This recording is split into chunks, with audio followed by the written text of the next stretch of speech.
Good evening, class, and welcome to week 7 of Living Systems. So we're more than halfway through semester, and tonight's lecture is lecture 9, acids and bases.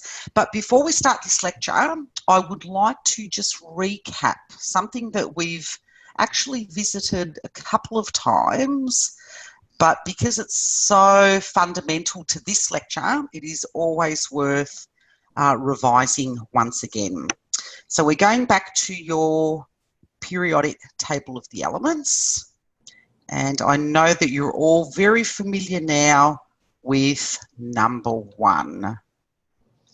All right, number 1, hydrogen, and got a mass number, atomic mass down there. All right, so hydrogen. What we're seeing here is, of course, a neutral atom of hydrogen. So let's recap. Let's rewrite what we're seeing there on the periodic table.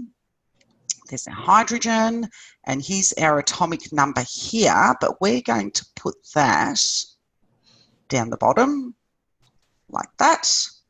And here's our atomic mass, which we're going to use as the mass number. So we're just going to round that to 1 and put it up here as a superscript. All right, so using this particular expression for hydrogen, what does this tell you about the number of protons? P. How many protons? Oh, 1 proton. 1 proton. Protons? 1. And of course we get that from the atomic number. And in a neutral atom of hydrogen, how many electrons? Just 1. Just 1, correct. 1 proton, 1 electron, and of course we know that from the atomic number. Now, how do we work out the number of neutrons? Who remembers this? Using weight minus the number. Sorry, atomic mass minus the number. Yes, yes. So we take this number here, which is, well, we're treating it as the mass number, or yes, you can say atomic mass, and we subtract the atomic number. So how many neutrons do we find in 1 atom of hydrogen? 0. 0, correct. Okay, so you can see that 1 atom of hydrogen, and I'm going to draw it here. Here's the 1 proton in the nucleus. So there's the nucleus of the atom. And that's my very rough drawing of the first shell. And here we have 1 electron. Okay, so what happens if we lose that electron? What are we left with? Just a proton. Just the proton, yes. We're left just with that 1 proton in the nucleus of the hydrogen atom. And for this reason, when we refer to the hydrogen ion, which is what we're seeing there, we simply refer to it as a proton. Here's the hydrogen ion. This is what we're looking at here, a single proton, no balancing electron because it's been lost. And this is how the hydrogen ion is formed, and we just refer to the hydrogen ion as a proton because basically that's all that's left. It doesn't have any neutrons. Okay, so I'm sure you're all good with that. And now we can tackle acids and bases. So I'll just clear that.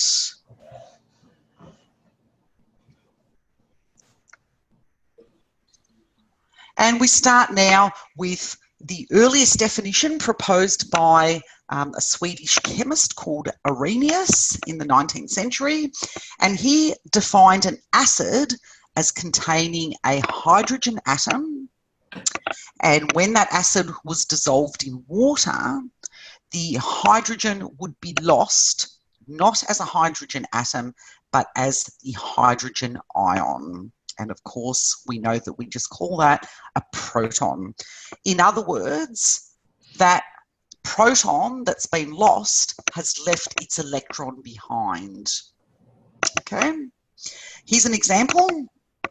This is a strong acid which is commonly used, HCl. So this is hydrochloric acid, and that will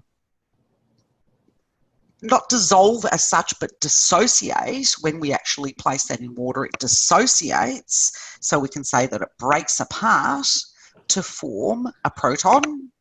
And because that electron has been left behind, the chlorine that's part of that acid is now chloride, because it now has an electron without a balancing proton, and hence it picks up that negative charge. Okay. Now, Arrhenius proposed that a base can be defined as containing hydroxide, and it will dissociate in water to form this hydroxide ion, OH minus. So here's an example of very commonly used strong base, sodium hydroxide. When that dissociates, the sodium ion is formed and the hydroxide ion is formed.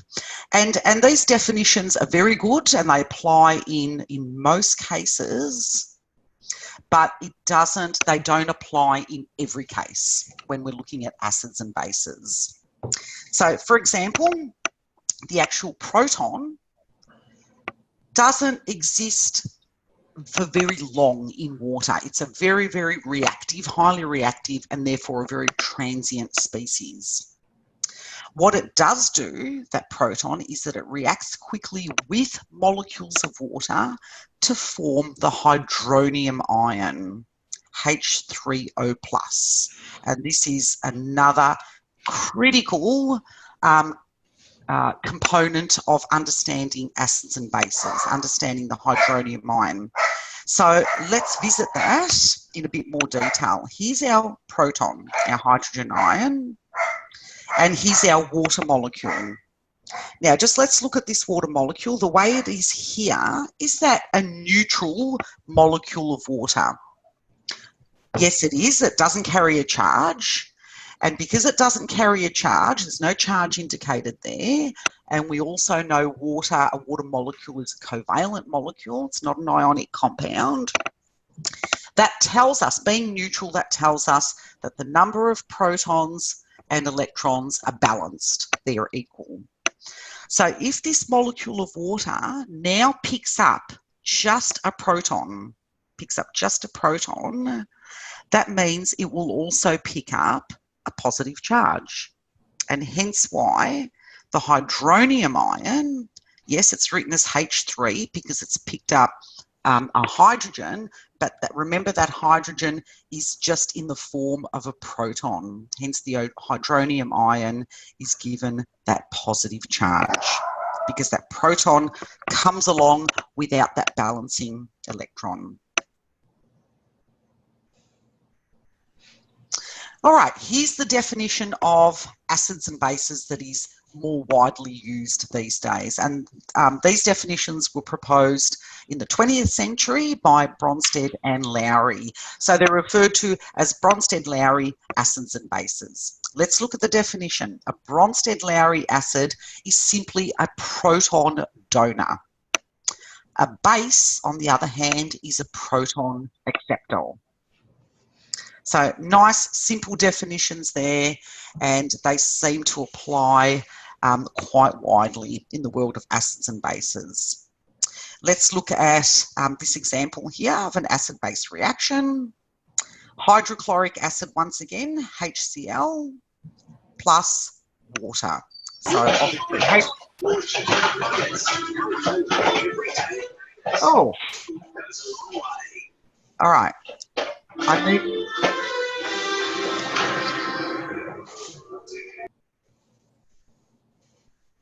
Okay, sorry, I just had to mute someone because there was a lot of noise coming through there. All right. All right, so once again, we've got an acid, so it will donate a proton. and this is the proton that's donated. So hydrochloric acid is said to be a Bronsted-Lowry acid because it will donate a proton to the water molecule. The water molecule is the base because it accepts the proton from the hydrochloric acid. Now let's look at the products formed as a result of this acid-base reaction. So as we said, HCl donates a proton. So what happens to the rest of this acid molecule? Let's look at it. Over here, there we go. That's the product. That's what the acid has become. It's simply become a chloride ion because it's lost the proton. Now the water molecule has picked up that proton. So the water molecule in this case is acting as a base because it's accepting the proton. And as a result of that, it forms the hydronium ion, H3O+.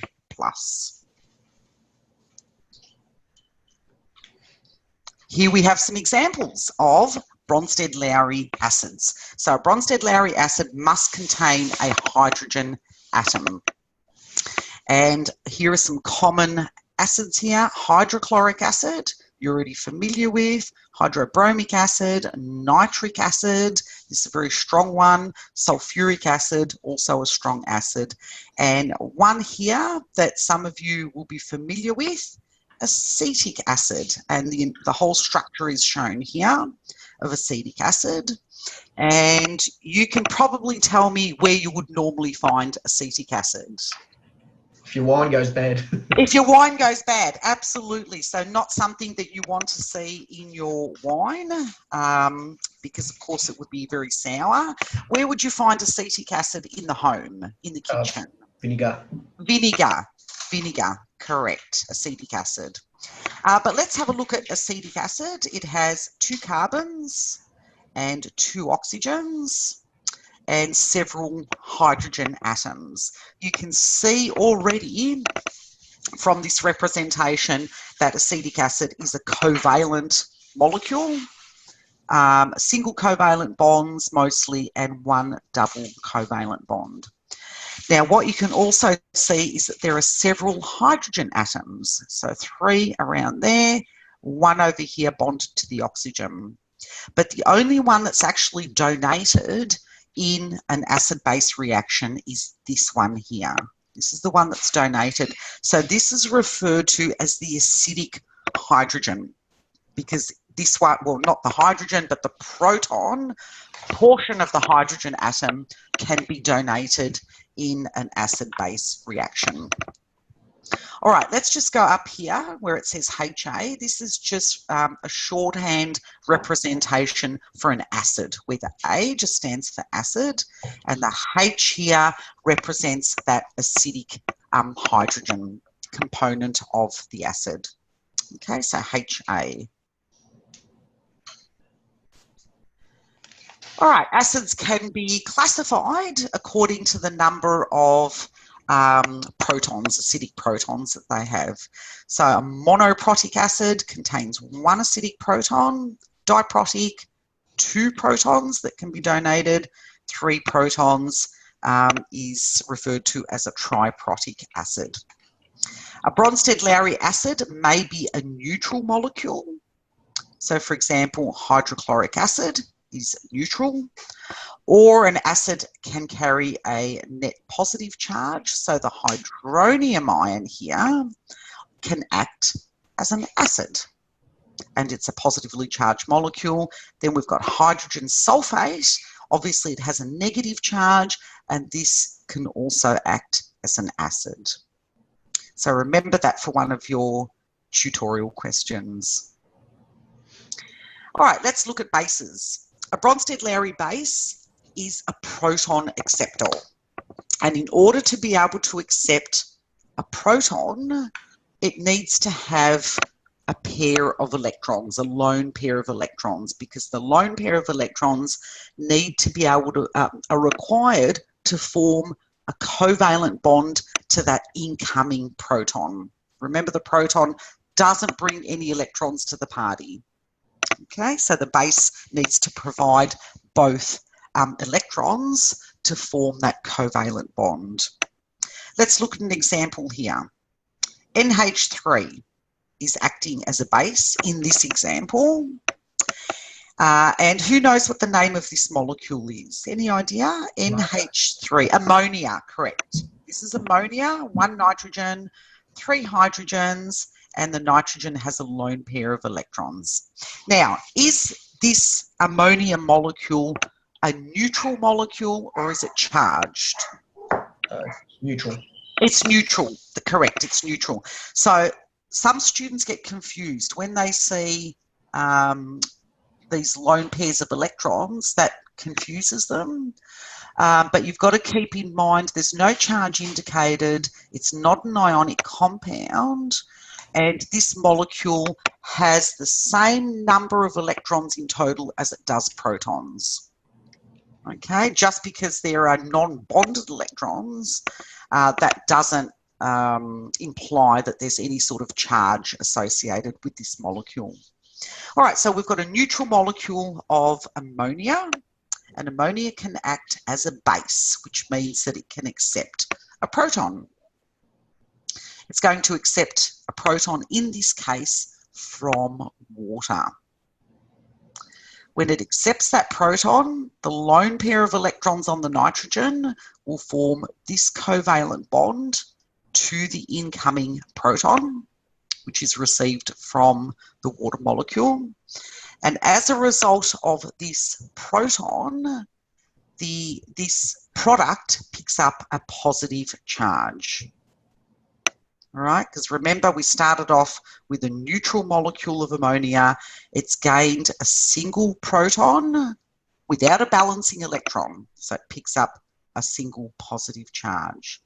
Who knows what this product is called? NH4+. The ammonium ion? Ammonium ion, correct.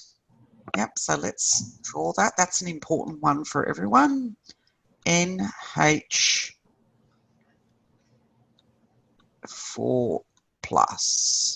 the ammonium ion. All right, so the ammonium ion's been formed, and what happens to the water molecule? It has lost a proton. So there's only 1 hydrogen remaining from that water molecule, and the oxygen stays behind. And because it's lost a proton, but the electron from that hydrogen stays behind, now this has an electron that is not balanced by a proton, and hence now the negative charge on this hydroxide ion.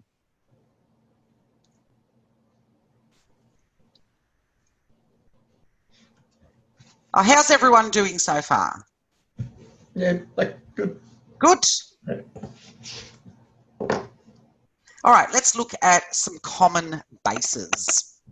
So to the left, we have ammonia, NH3. Ammonia has a lone pair of electrons, so ammonia can act as a base. Water, of course, the oxygen has lone pairs of electrons, so water can also act as a base. To the right, and this is how we mostly find bases. These are the bases that we most commonly use. We don't, so with the hydroxide ion here, we can't use the hydroxide ion in pure form. We always use the hydroxide ion complexed to a metal. And you remember the metals from your periodic table on the left. Sodium complexed with the hydroxide ion, so sodium hydroxide, potassium hydroxide, magnesium and calcium hydroxide.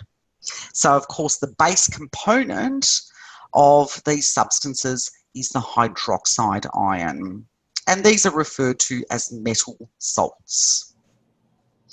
Okay, abbreviation and general abbreviation for a base, you can say B for base, and this refers to the lone pair of electrons that the base requires in order to accept a proton.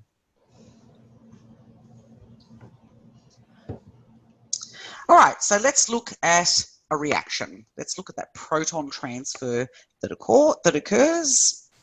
And you're already becoming familiar with this. So here's our general representation of an acid. Remember, A just means an acid. Here's a covalent bond to the acidic hydrogen here. Remember, these electrons within this covalent bond will stay behind, even that electron that originally belonged to that hydrogen atom. Okay, so our acid here loses a proton. Here it is here. And the product that forms after losing the proton, the acid remains, the acid part of the molecule remains. Now it has a lone pair of electrons, which comes from that covalent bond. And of course, as a result of losing a proton, it's picked up a negative charge. So let's look at that now. What started off as an acid, because it has a proton to donate, how does it actually end up? What does it look like now? Like a base. It looks like a base, yes. Now it looks like a base because the product, as a result of that acid losing a proton, right, now it has a lone pair of electrons, which could actually accept a proton. So our acid has turned into a base, correct? Let's look at the base now.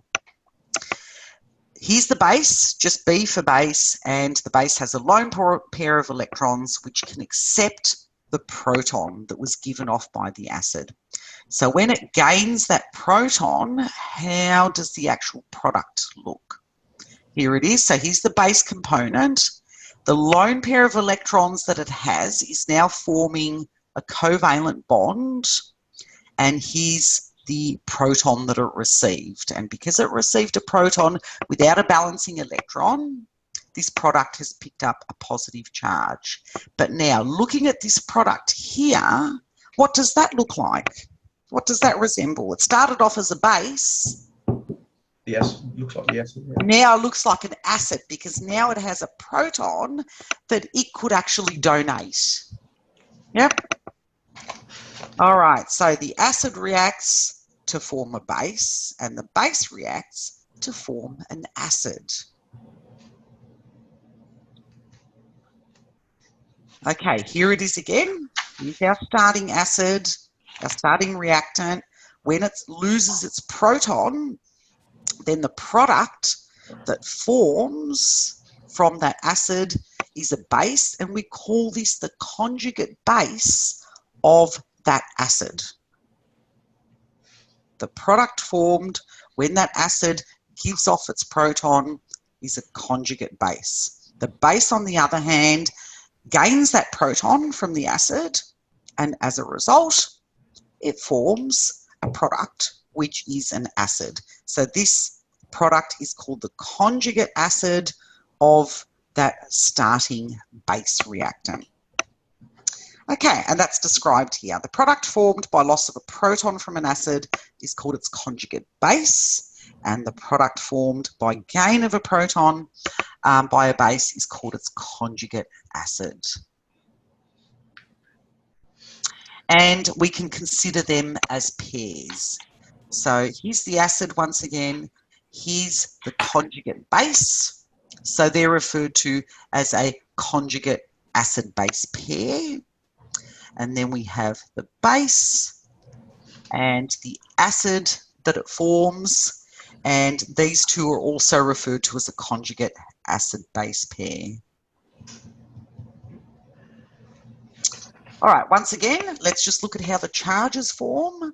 When a species gains a proton, it will gain a +1 charge. So here's our water acting as a base. When it picks up, oh, and of course it's a neutral molecule, 0 charge. When it picks up a proton, then to form the hydronium ion, it will pick up a +1 charge. When a species loses a proton, it will gain a -1 charge. So here's our acid. It's a neutral molecule, 0 charge. When it loses its acidic proton, it will gain a negative charge.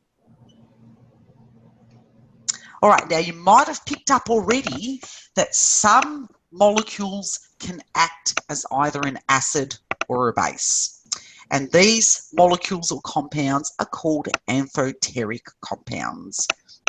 Amphoteric compound is a compound that contains both a hydrogen atom that can be donated, and it contains a lone pair of electrons, of course, which can receive an incoming proton. Classic example of an amphoteric compound is the water molecule, and this is critical to understanding the concept of pH. So here we have water, which is going to act as a base. That is, it's going to accept a proton to form the hydronium ion, H3O+. And here we have an example of a neutral water molecule, which will act as an acid. That is, it will donate a proton to form OH negative, which is the hydroxide ion.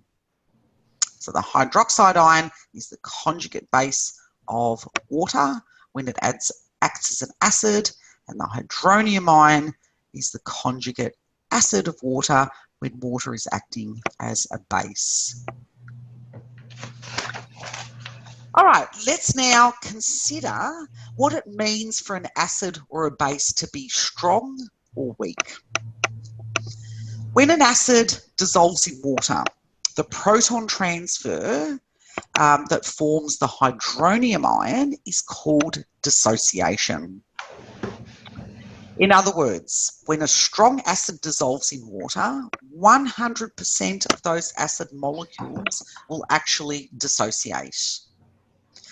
Here's an example. Once again, our strong acid, hydrochloric acid, HCl, when that's placed in water, 100% of these HCl acid molecules will dissociate to form the chloride ion and the hydronium ion.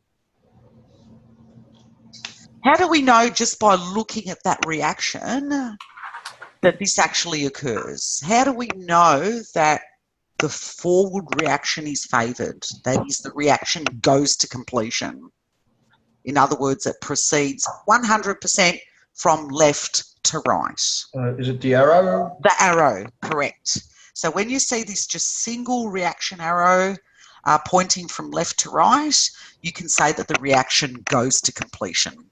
We say that the forward reaction is favoured. In other words, all of the reactants react to form products. And here we have some common strong acids listed here.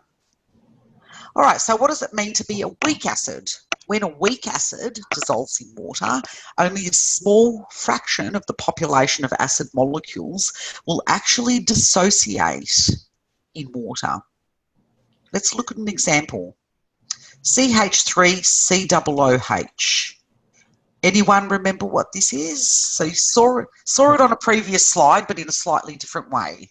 Acetic acid? Acetic acid, yes. So just remember this is acetic acid, CH3COOH. Acetic acid is a weak acid.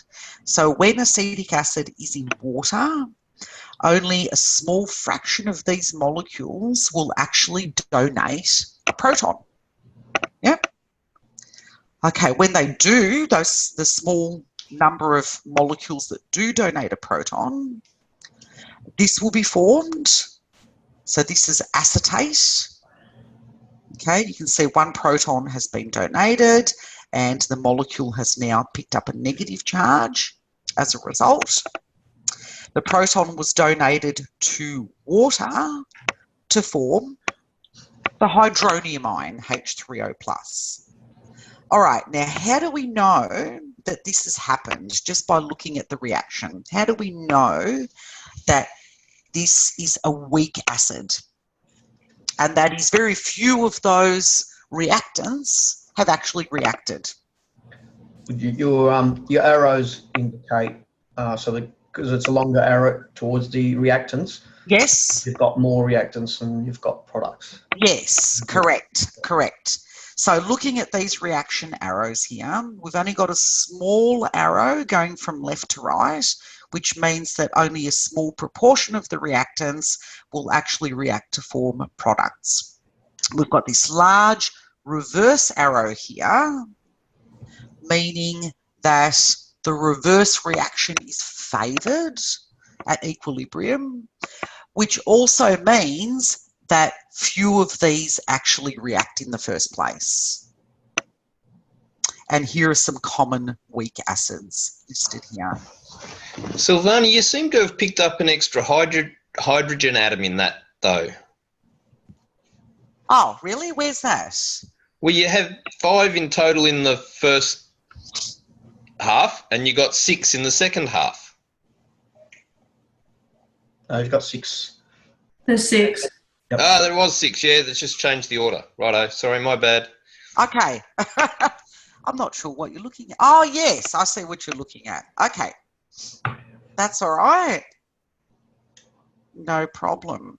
All right, here we have an illustration of a strong acid when it's completely dissociated. So HCl dissociates completely to form the chloride ion, and the protons that are given off by the HCl will quickly react with water molecules to form the hydronium ion. Here's a weak acid, and most of the acid molecules remain intact. So these are the acetic acid molecules, and the small number that actually do dissociate will result in the formation of the products acetate, and the protons that are released will react with water to form the hydronium ion. All right, let's apply this now to strong bases and weak bases. So when a strong base dissolves in water, 100% of the base will dissociate into ions. We have a strong base, sodium hydroxide, reacting with water to form sodium ions and hydroxide ions.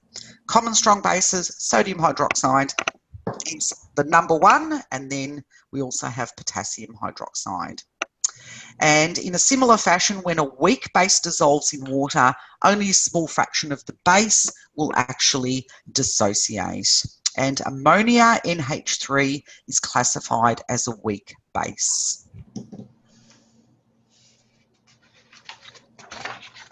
And that's illustrated here for you.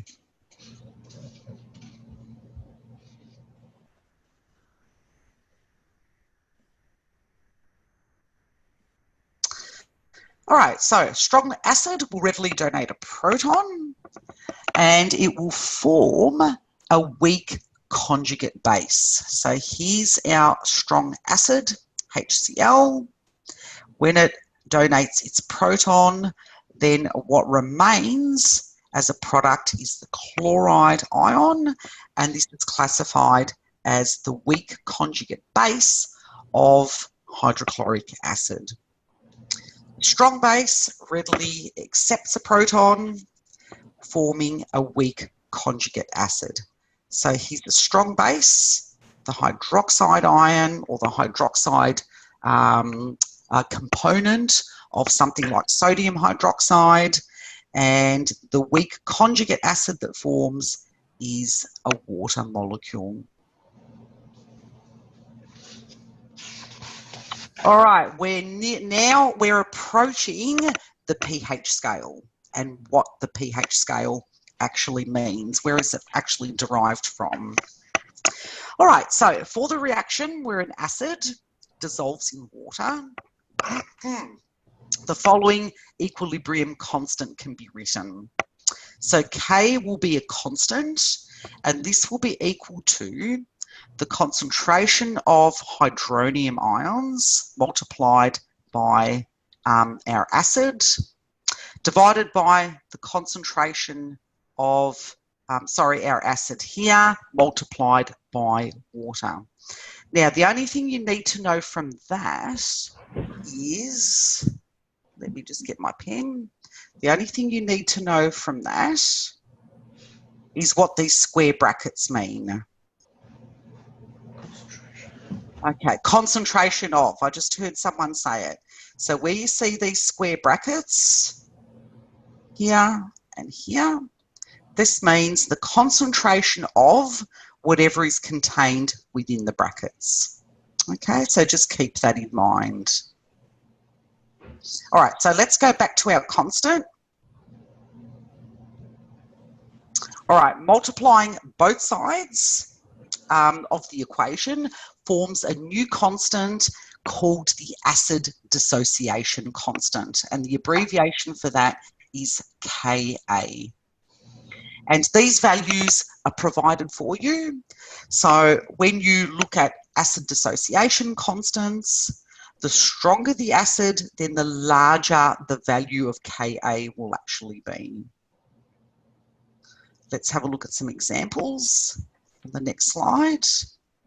Here we go. This is from your textbook, and this is just a table of some of the common weak acids listed here. And here we have the acid dissociation constant Ka. So looking at these values here, this first acid dissociation constant value here, 1.2 by 10 to the minus 2, is that a higher value or a lower value than this one down the bottom, 2.2 by 10 to the minus 13? Minus 2 is higher. Okay, so this one is a higher number. So that means that this particular acid is stronger, yep, than the ones at the bottom or all of the ones below it. Okay, so make sure that you can distinguish between higher and lower numbers when they're written using scientific notation. That's quite useful.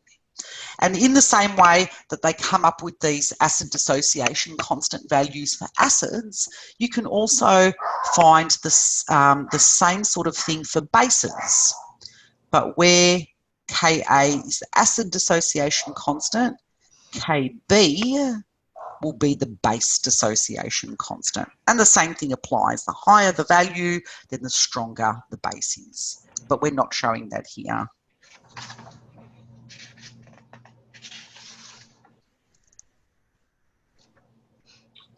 All right. Now, probably one of the most important slides here, and it refers to the dissociation of water. We've already seen that water is an amphoteric compound, which means it can act as either an acid or it can act as a base. As a result of that, two water molecules can react together in an acid-base reaction. Let's look at that. We've got one water molecule here, which will act as an acid. In other words, it will lose a proton to form the hydroxide ion, OH minus. That first water molecule acted as an acid. This one here will act as a base. So it will receive that proton from the first molecule of water to form H3O plus, or the hydronium ion.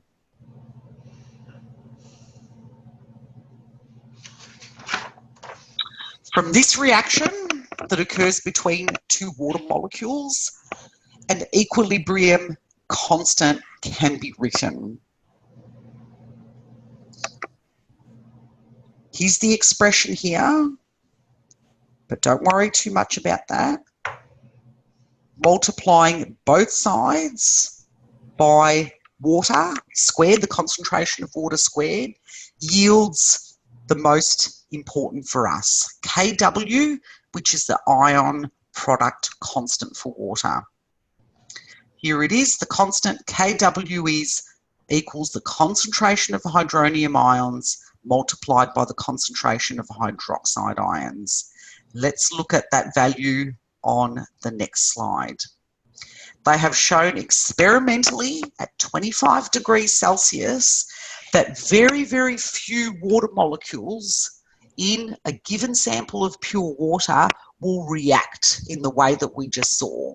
That is, very few of those water molecules will react together in an acid-base reaction. And they've determined the concentration of water molecules that actually carry out this acid-base reaction. That concentration of hydronium ions that are found in a sample of water equals 1 by 10 to the minus 7 molar.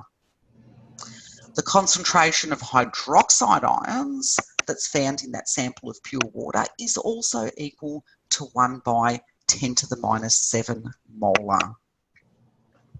So the ion product constant for water, Kw, equals the concentration of hydronium ions multiplied by concentration of hydroxide ions. In other words, 1 by 10 to the minus 7 molar multiplied by 1 by 10 to the minus 7 molar, which gives us this number here.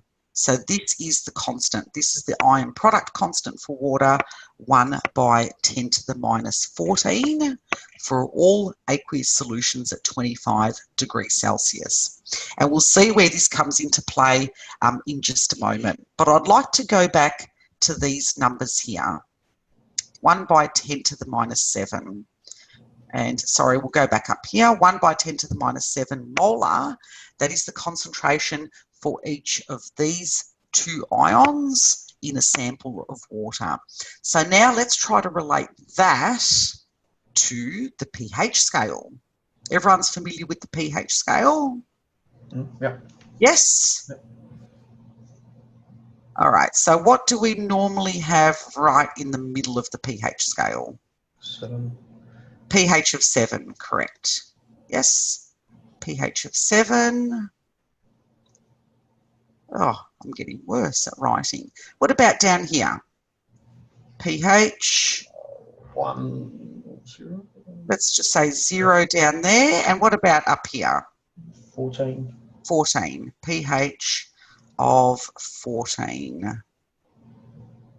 Correct. Now, when you've got a pH lower than 7, we refer to this as So that's it. acidic. Yep. So there's the acidic portion of the pH scale. And up here, greater than 7?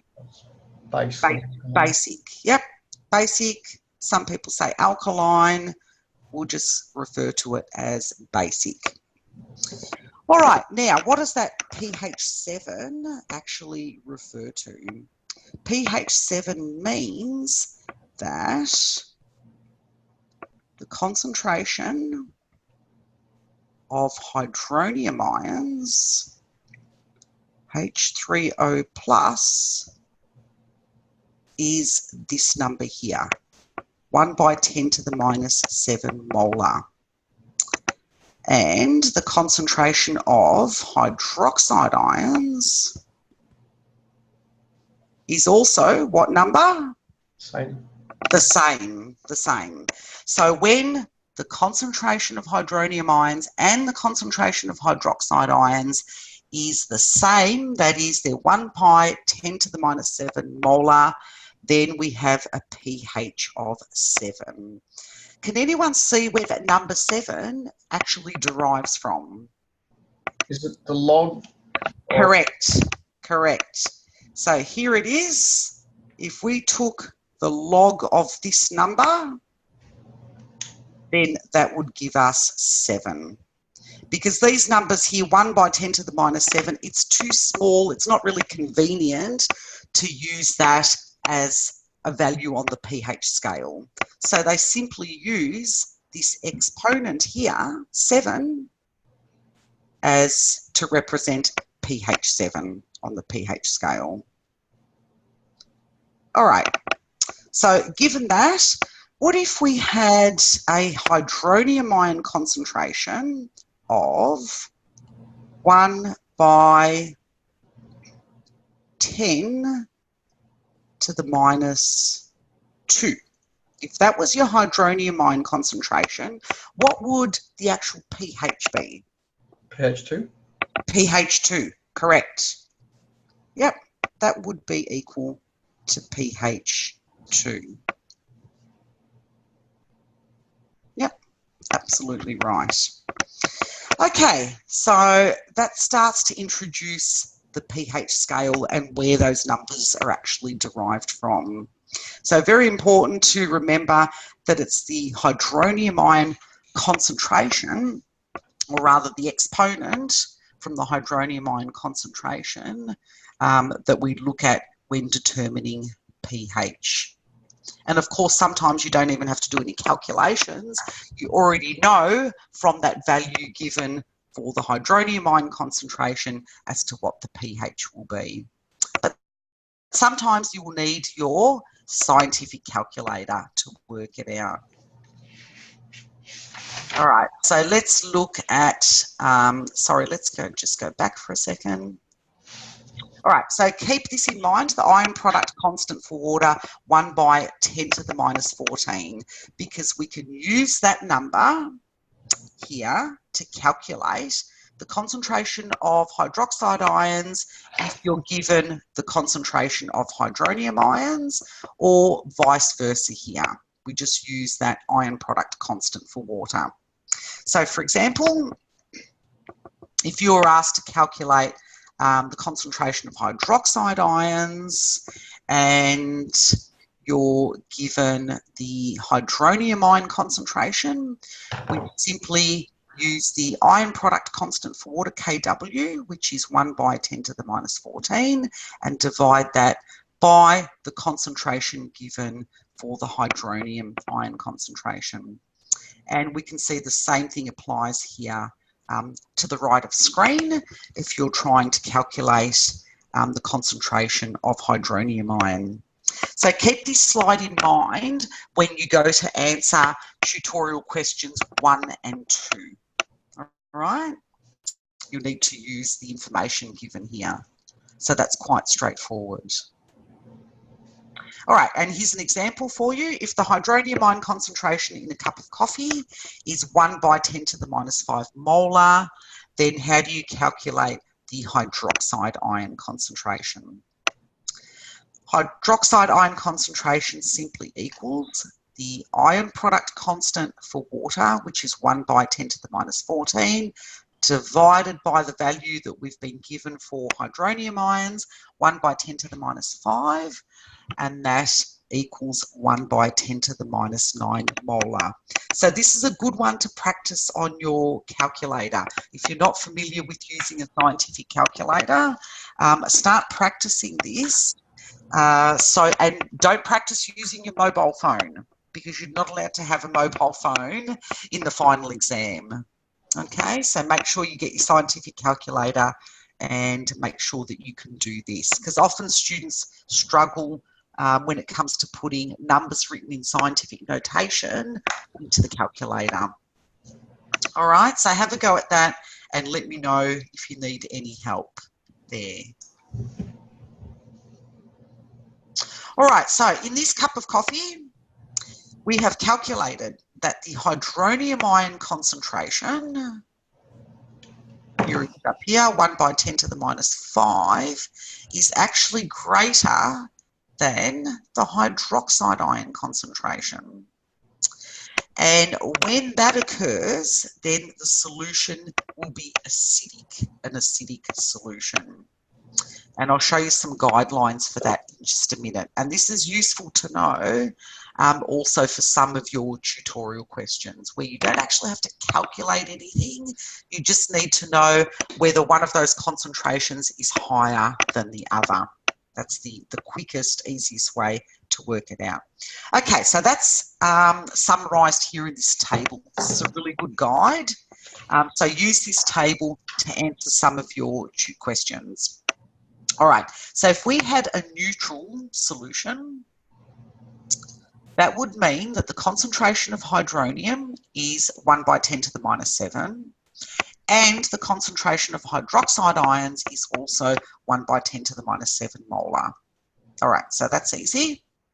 If we had an acidic solution, that means that the hydronium ion concentration would be greater than 10 to the minus 7, and the hydroxide ion concentration will be less than 1 by 10 to the minus 7. In a basic solution, it's reversed. In a basic solution, the hydronium is less than 10 to the minus 7, but the hydroxide is greater than 10 to the minus 7. So a nice summary of that right there.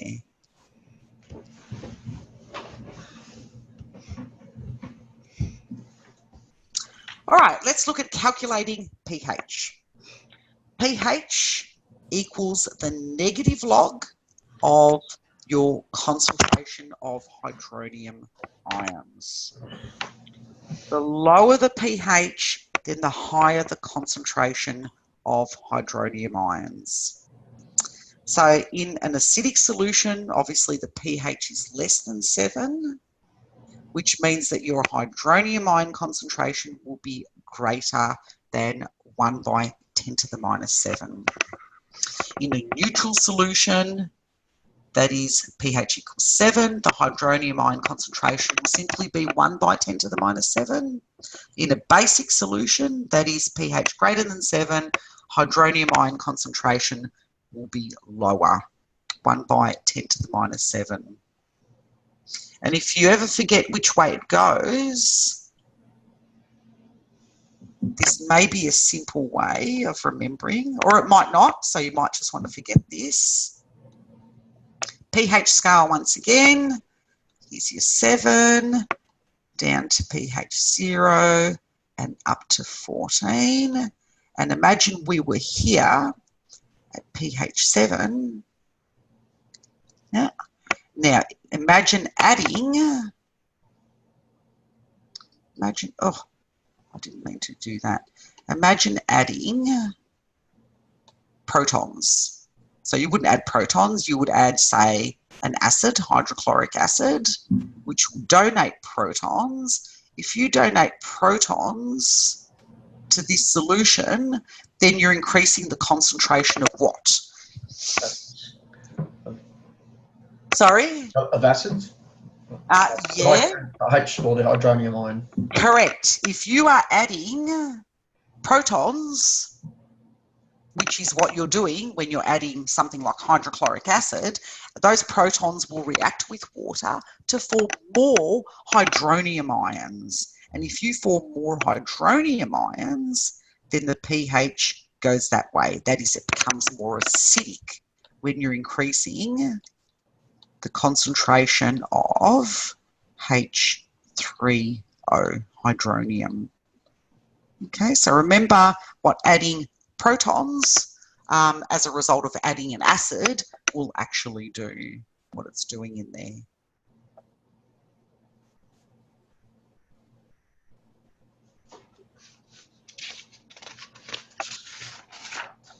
All right, now let's look at how we calculate pH from given the hydronium ion concentration. So if the concentration of hydronium ions is 1.2 by 10 to the minus 5 molar, what is its pH? Okay, pH is simply the negative log of the hydronium ion concentration, which means all you have to do is plug into your calculator the negative symbol, not the subtraction negative. That won't work. There is another negative symbol on the calculator. Often it looks like this.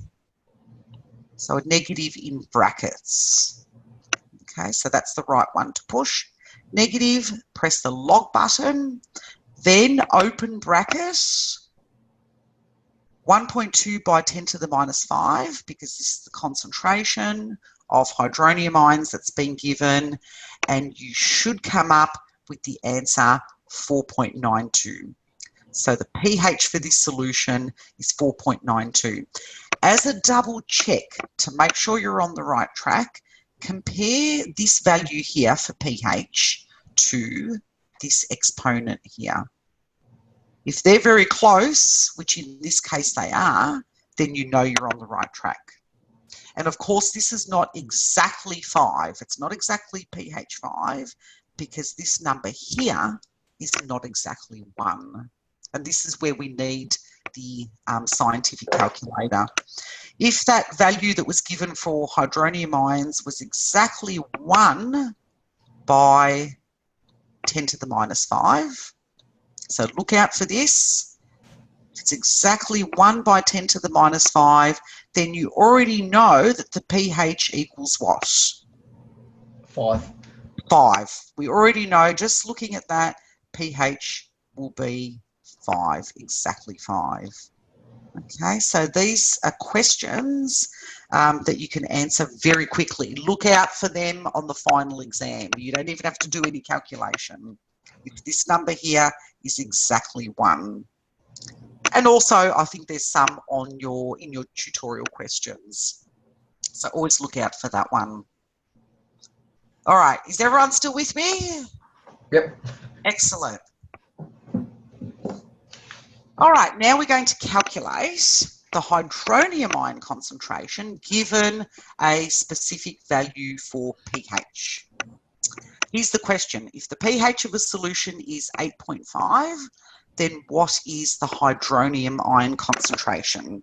So now we have to do the calculation in reverse. And to do this, we have to find what's called the anti-log. I'd like to show you a really easy way of doing this. And this is the alternative, what I call the alternative method. All you have to do to find the anti-log is go 10. So this is what you're putting in your calculator. 10 raised to the power of negative pH. In other words, here's our pH. So if we plug this into the calculator, 10 raised to the power of negative 8.5, that will give you the answer. That will give you the concentration of hydronium ions found in a solution with a pH of 8.5. Okay, so try that in your calculator, putting in 10 raised to the power of negative 8.5, and you should get this answer, 3 by 10 to the minus 9, or something very close. Okay, because I think I've rounded this one.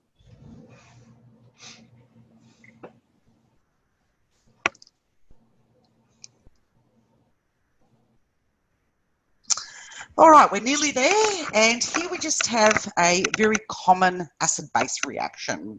This is called a neutralization reaction, which is defined as an acid-base reaction that produces a salt and water as products. Sorry, I'll just get rid of this. Here we go. All right, so remember that neutralization reaction, a reaction between an acid and a base. So this base, this M just refers to a metal. So for example, it could be sodium, sodium hydroxide as the base. The products, always from a neutralization reaction, water and a salt.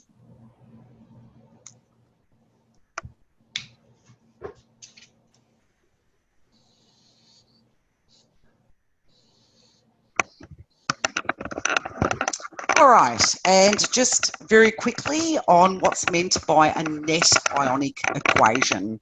So this is essentially a shorthand way of writing out an acid-base reaction.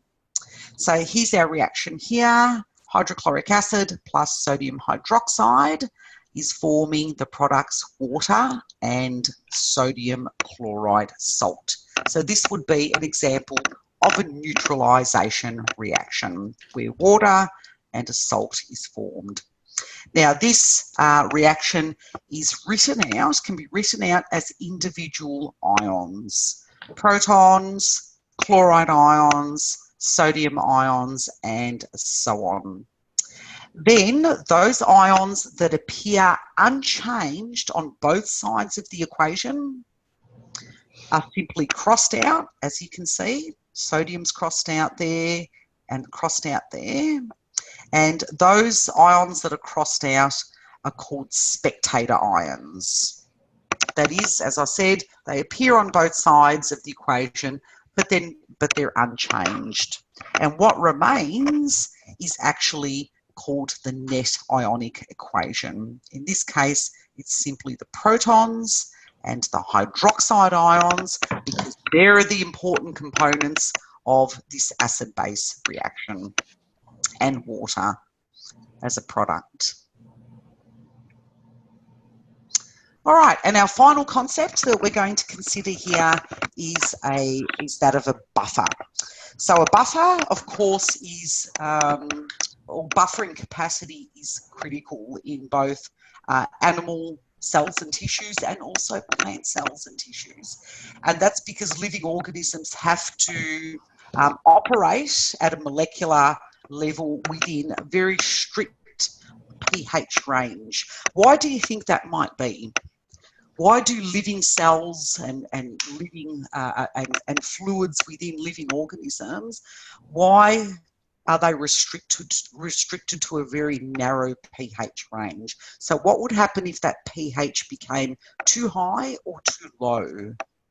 What molecule in particular do you think would be affected? What type of molecule? Well, it's got to do with the DNA and the links. Yes, DNA, yeah, but there's something else that we talked about as being greatly affected by pH and temperature in one of the previous lectures.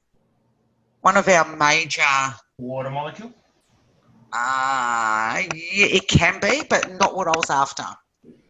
Remember we talked about enzymes, enzyme proteins, and the way that those proteins, the way that proteins can unfold if they're exposed to high temperatures, and we say that they are denatured, denaturation. So if a protein unfolds, it can no longer perform its function. pH is also a critical factor in regard to proteins, enzyme proteins, and so on. All right, so buffering capacity is really important in living cells. So what is a buffer? A buffer is simply a solution whose pH changes very little when you add an acid or a base. Most buffers are solutions that are composed of equal amounts of a weak acid and the salt of its conjugate base. And this is why it resists those pH changes when you add the acid or the base, because it has both components of an acid-base reaction, both reactants and products, which can actually buffer or absorb the added acid or a base without actually changing very much the concentration of hydronium ions. Because remember, if the hydronium ion concentration doesn't change very much, then the pH doesn't change very much. So the buffer resists changes in pH because any added base, that is, in the form of hydroxide ions, will simply react with the weak acid rather than reacting with water molecules. Any added acid, for example, hydronium ion, will react with the conjugate base instead of adding additional hydronium ions to alter the pH of the solution. So they're basically absorbed. The acid and base are absorbed by the solution. Okay, so if an acid is added to this following buffer equilibrium, which contains both the weak acid, in this case acetic acid, and it also contains equal amounts of this product. Here it's just showing acetate, but this would be present in the form of the salt, sodium acetate. Okay, so when you've got both the acid and the conjugate base present in the solution, that's basically the source of the buffering capacity. In other words, the hydronium ion concentration won't change a great deal and the overall pH won't change a great deal. And the same thing applies. Here's the same reaction if we add base. Of course, we also have that buffering capacity there, and the overall pH won't change a great deal.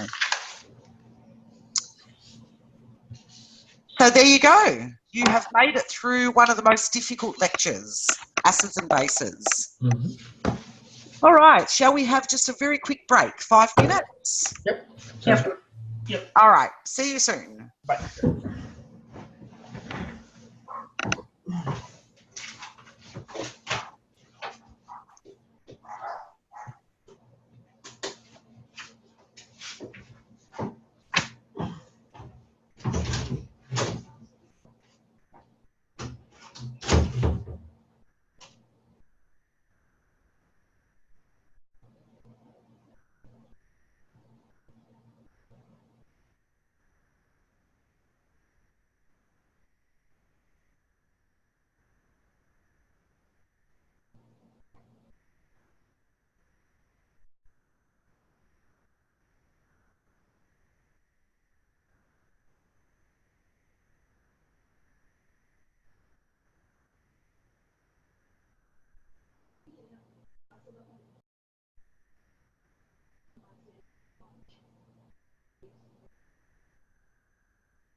Okay, are we ready to go?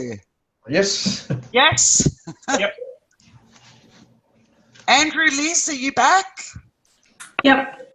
Ready and waiting. Oh, wonderful. All right. Let us continue.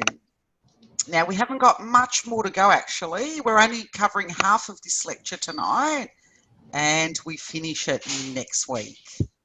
So let's take a look at solutions. All right, so we focused on pure substances so far, but of course we need also to look at mixtures, and most of the matter that we come into contact with is a mixture of two or more pure substances. A heterogeneous mixture does not have a uniform composition throughout the sample. So let's note an extreme example of a heterogeneous mixture might be chicken noodle soup, for example. That would be a very extreme example, but a good one to note for YouTube questions. Homogeneous mixture, on the other hand, has a uniform composition throughout the sample. So if you think about coffee dissolved in hot water, that would be a good example of a homogeneous mixture. A solution is an example of a homogeneous mixture that contains small particles, and liquid solutions are transparent. A colloid, on the other hand, is a homogeneous mixture with larger particles, and it often has an opaque appearance. So a good example of a colloid would be milk, as an example. But we're going to focus on solutions. Solutions consist of two parts: the solute, which is the substance present in a lesser amount. So you can think about the coffee, the teaspoon of coffee that you're going to dissolve. And the solvent is the substance present in a larger amount. So of course, water is the most commonly used solvent. An aqueous solution is simply a solution that has water as the actual solvent. All right, any state of matter can form a solution. And we've got three good examples here. So we can have a solution of gases. So this might be the solution of gases that we find in our lungs, as an example. A mixture of different gases: oxygen, carbon dioxide, nitrogen gas, and we can also think about water vapour as a gas. Here we have an aqueous solution of sodium chloride. So of course you know that sodium chloride is a solid. This is just common table salt. So we can refer to this as a solid in a liquid. Third example here is quite an odd one. This is a liquid in a solid. What we're seeing here is liquid mercury, Hg, dissolved in silver as a solid. Any idea what this would represent, where you would find this type of solution? As an amalgam, like with Yeah, fillings, dental fillings. That's right, the old style dental fillings. Exactly what we're looking at there.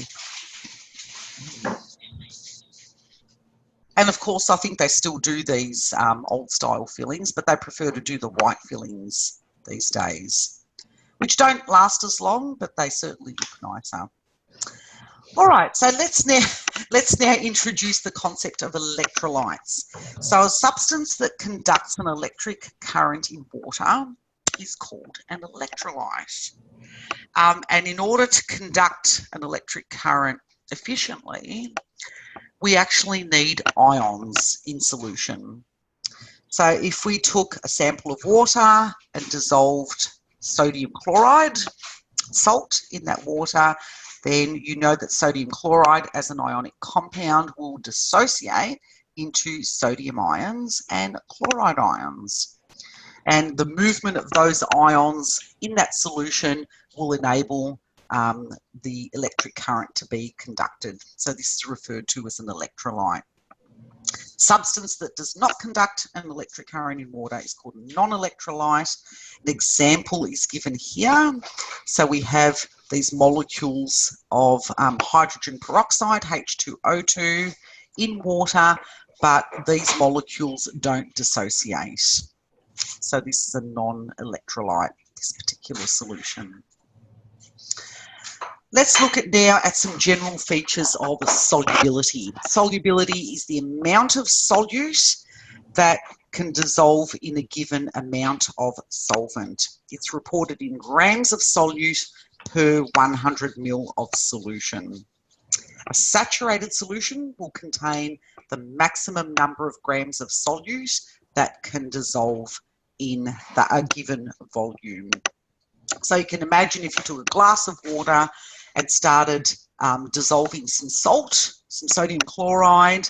At first you can dissolve the salt okay, but the more salt that you add, the harder it gets to dissolve, and eventually you can't dissolve anymore. So that means it's not only saturated, but supersaturated.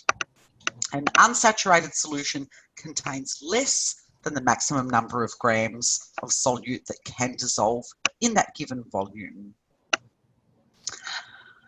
All right, solubility can be summed up as like dissolves like. In other words, if you have an ionic compound or a polar covalent compound, then they will be soluble in water. They're said to be water soluble because water is a polar solvent. So when we're thinking about solubility, we have to consider whether the solute molecules can associate or interact with the water molecules. If they can do that, if there's some sort of interaction between them, then those solute molecules will be water soluble. In other words, like dissolves like. So let's consider what happens when we dissolve sodium chloride, once again in water. Sodium chloride dissociates into sodium ions and chloride ions. So how are they associating with water molecules? All right, let's go back to our water molecules, and you might remember that a water molecule is a polar molecule for a particular reason. Does anyone remember why? The hydrogen bonding, so it's got a slight, the hydrogen's got a slightly positive and the oxygen will have a slightly negative. Yes, Hello? yes, yeah, exactly right. Yes. So if you remember our oxygen, hydrogen, and this goes back to the rules of electronegativity, where oxygen is highly electronegative compared to the hydrogen atoms, and that means that the oxygen attracts the electrons in those covalent bonds. As a result, oxygen picks up a delta negative, a partial negative charge, and the hydrogens almost losing their single electron, but not quite losing it. So the hydrogens are given a delta positive. Okay, so water is a polar molecule. It contains this dipole, which is indicated by these arrows here. All right, so how does that enable it to the water molecules to associate with the chloride ion? Very simply, the chloride ion contains a negative charge which forms an attraction to these hydrogens, which carry the positive or the partial positive charges. So that interaction between these the atoms here, the molecules here, is referred to as an ion dipole interaction. The ion being the chloride anion, and the dipole exists within the water molecule. Right, the same thing applies here to the sodium ion. It carries a positive charge, so that positive charge will interact with which part of the water molecule? The sodium's carrying a positive charge. So with the oxygen. Correct. And here it is in red. There's the oxygen there carrying that delta negative, and that will result in an interaction between these molecules here. And once again, an example of an ion dipole interaction. So this describes that like associating with like. In other words, solubility or solvation.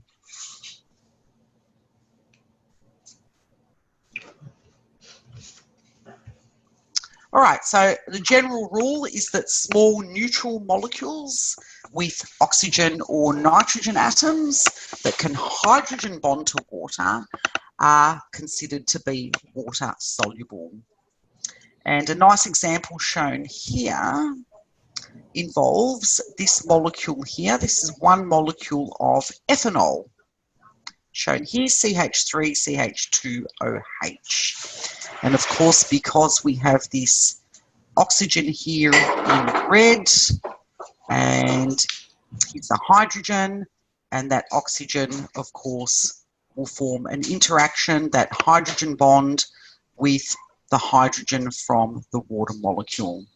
So ethanol is very soluble in water.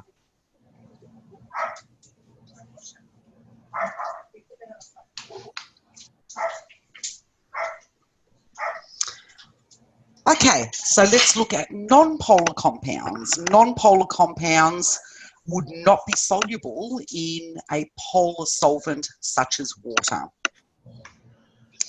Non-polar compounds are only soluble in non-polar solvents. In other words, once again, like dissolves like. So if we took a non-polar substance such as octane, that would only dissolve in a non-polar solvent. And the best way of thinking about this is thinking about how you would wash out a paintbrush that you had been using to paint an oil-based paint. If you tried to wash that in water, you wouldn't have much luck. So you would need a non-polar solvent, something like turpentine, to actually wash off that oil-based paint.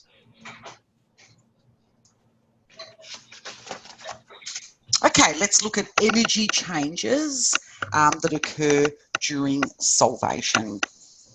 When the process of solvation releases more energy than the energy that's required to separate the particles in the first place, then the overall process is said to be exothermic. That is, heat is released during that solvation process.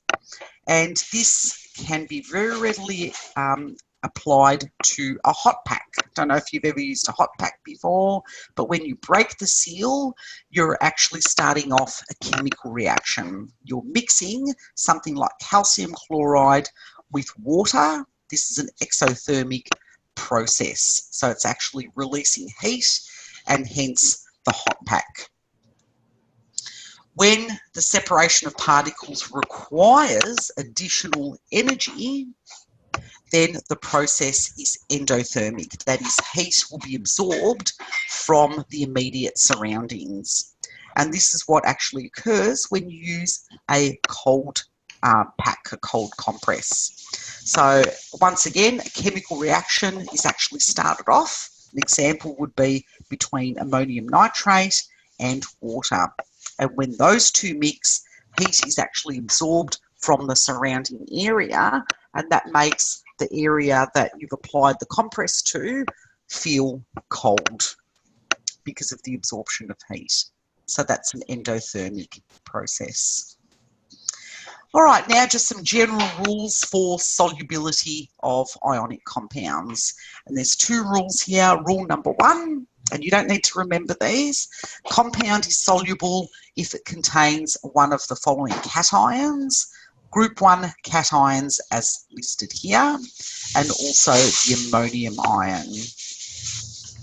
And rule number 2, the compound is soluble if it contains one of the following anions. And you can see there are some exceptions here to the rule. Okay, so this is here just for your interest. And finally, let's consider the effects of temperature on solubility. So for most ionic and molecular solids, solubility generally increases as temperature increases.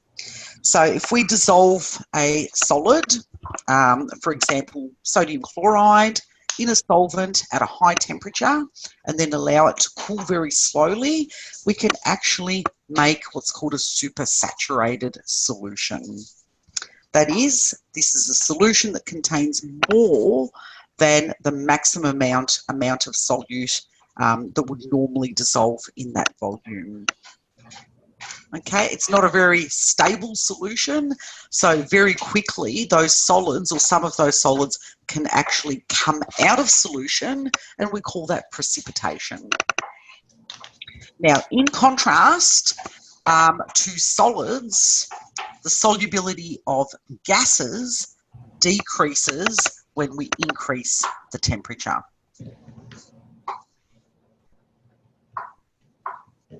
Let's look at the effects of pressure on solubility, which is described by Henry's law that states that the solubility of a gas in a liquid is proportional to the partial pressure of the gas above the liquid.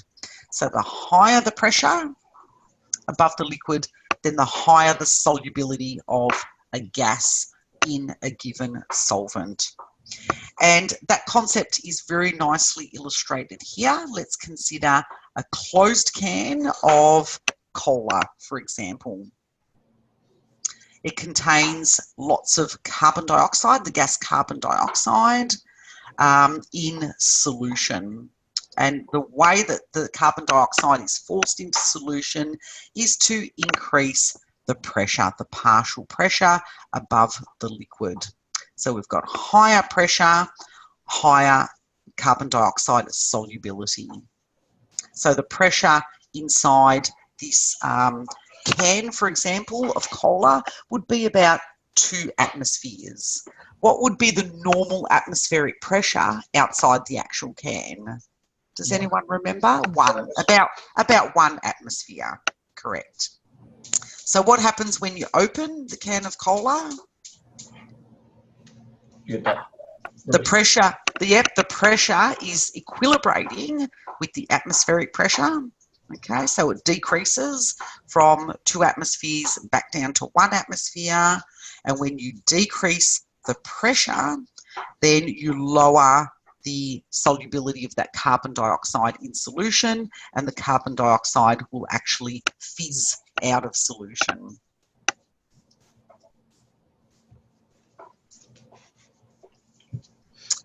All right, and that is the end of our lectures for tonight. So we'll go on with this next week. But before we finish up tonight, let's just look at your tutorial questions for this week, tutorial 6. And these questions are just on the acids and bases lecture. This set of questions is assessed. So it's due, these are due by next Monday, 6 p.m. and the assessment weighting is 4%. All right, it's important that you can actually carry out these calculations. So have a go at those while it's all still fresh in your mind, and let me know if you have any problems with that, okay? Particularly if you go to answer those questions in the online quiz and you get the first attempt, you get 1 or more of those questions wrong, let me know so I can help you with that. And more often than not, it's simply a problem with entering values into the actual calculator. All right, so make sure that you know how to carry out those calculations. Okay. All right, so you all know that the prac workshop is coming up. So this Saturday and Sunday, 9 o'clock start. And as I said earlier, I'll be there from about 8:30 if you do arrive a bit early. Okay.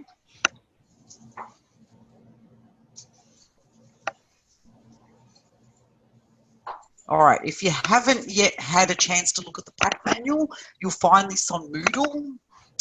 Don't print it out. As I said before, you'll be given a copy of the prac manual on Saturday morning, but you can have a look at the pracs that you'll be doing beforehand. So just go to the additional information section on Moodle and you'll find a copy of this. Okay, that's the end of tonight's class. Who has questions? No, all good. All good? Nothing from me. All right. All right, terrific. Have a lovely week then. Yep, okay. And I'll see you all on Saturday morning. Thanks, Donna. See you. All right, Good. thank you everyone. Okay. Bye. Yeah. All right, good night. No.